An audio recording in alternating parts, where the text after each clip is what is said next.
তাদের দোষটা কি? তারা মুসলিম। হ্যাঁ, তাদের এছাড়া আর কোনো দোষ নাই। আসসালামু আলাইকুম। আজ আমি কথা বলবো তাদের নিয়ে যাদের কথা সবাই ভুলে গেছে। মানে ভুলে গেছে বলতে আগের মতো আর এখন তাদের কথা বলে না। কেউ বা আইডি রিপোর্টের ভয়ে, আবার কেউ আমি জানি না কোন কারণে, তারা তো এটাই বলে যতটুকু জানি। আইডি ব্যান্ড করে দেয়, হ্যান ত্যান হ্যান কত কিছু। আচ্ছা, আমাদের কি ওই আমাদের মুসলিম উম্মার ভাইদের কথা মনে আছে? একটু চিন্তা করে দেখেন তো, কত শিশু, কারো হাত নাই, কারো পা নাই, কারো মা তার আদরের সন্তানকে রাইখা গেছে খাবার আনার জন্য, অল্প বড় বা ত্রাণের খাবার। আয়সা দেখে বোমা হামলায় তার সন্তানটা আর দুনিয়াতে নাই। আপনি একটু চিন্তা করেন, আপনার ভাই অথবা বোন অথবা আপনার মেয়ে অথবা আপনার এক ভাতিজি যদি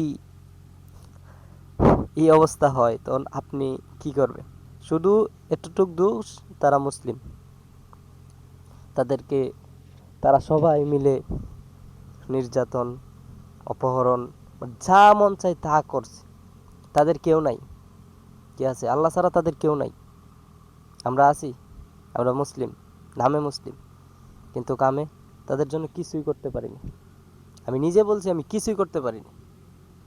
কি করছি আমরা? কি প্রমাণ আছে আমাদের কাছে? আমরা করছি কি? বড় বড় ভাষণ আর লেকচার ছাড়া আমরা কিছুই করতে পারিনি। আজ যদি উমর ইবনুল খাত্তাব বাইসে থাকতো, এটা কখনো হতে দিত না।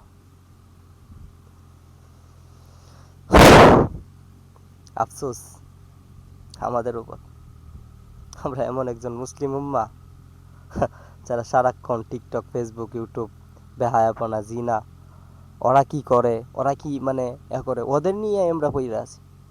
অথচ ওরা আমাদের সবচেয়ে বড় শত্রু, ইসলামের সবচেয়ে বড় শত্রু ওরা, ইহুদিরা। আপনি জানেন আপনাকে আমাদের মতো যুবককে ধ্বংস করার লাগে ওরা কি না করছে? বেহায়াপনা, পর্নোগ্রাফি ফ্রিতে চাইরা দিছে।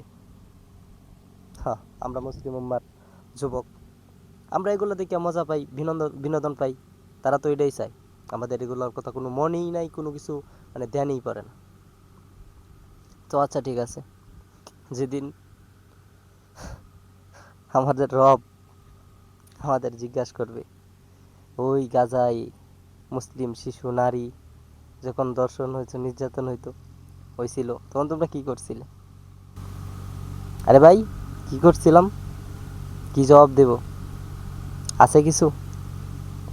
সেদিন কি বলবো যে মালিক, আমি রোজা রাখছিলাম আপনার জন্য? আরে রোজা রাখা যেমন ফরজ, জিহাদ করাও তো তেমন ফরজ, কিন্তু আমরা এটা করতে পারিনি।